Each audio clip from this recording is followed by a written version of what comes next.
রাজধানীর পল্লবীতে শিশু রামিসা ধর্ষণ ও নৃশংস হত্যা মামলায় আদালতে সাক্ষ্য দিয়েছেন তার বাবা আব্দুল হান্নান মোল্লা। 2 জুন ঢাকার শিশু সহিংসতা দমন ট্রাইব্যুনালে সাক্ষ্য দিতে এসে জড়িতদের দ্রুততম সময়ে সর্বোচ্চ শাস্তির দাবি জানান তিনি। মামলার বিবরণ অনুযায়ী গত 19 মে সকালে স্কুল ছাত্রী রামিসাকে কৌশলে ঘরে নিয়ে ধর্ষণের পর গলা কেটে হত্যা করে পাষণ্ড সোহেল রানা। পরে ঘর থেকে রামিসার মাথাবিহীন দেহ এবং বালতির ভেতর থেকে তার বিচ্ছিন্ন মাথা উদ্ধার করা হয়। ঘটনার পর প্রধান আসামি সোহেল রানা ও তার স্ত্রী স্বপ্না আক্তারকে গ্রেপ্তার করে পুলিশ।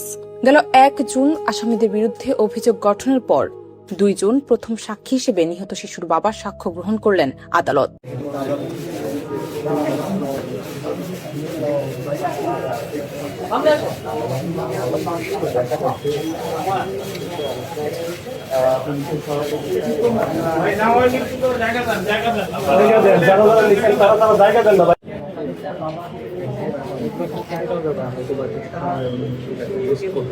হত্যাকারী ঘাতক সোহেল রানা ও সোহেল রানার স্ত্রীকে কিছুক্ষণের মধ্যেই তাদেরকে নিয়ে যাওয়া হবে আদালতে এবং আদালতে তুলেই কিন্তু রামিসার হত্যার যেই চার্জশিট গঠন করা হয়েছে সেই চার্জশিট অনুযায়ী তাদের জিজ্ঞাসাবাদ করা হবে এবং বিচারিক কার্যক্রম প্রক্রিয়া শুরু হবে।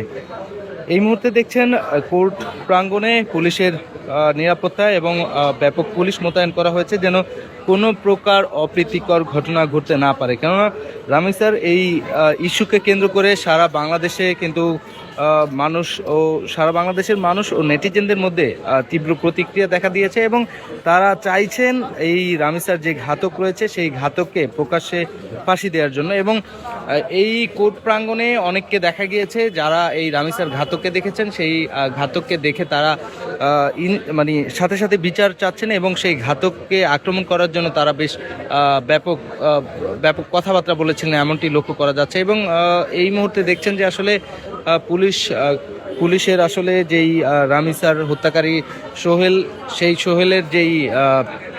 সোহেলকে যেই হাজতখানায় রাখা হয়েছে সেই হাজতখানার সামনে পুলিশের ব্যাপক মোতায়েন যেন কোনো প্রকার এই হাজতখানার সামনে কোনো প্রকার মানুষ যেতে না পারে এবং জড়ো হতে না পারে এবং অপ্রীতিকর যেন কোনো ঘটনা না ঘটতে পারে।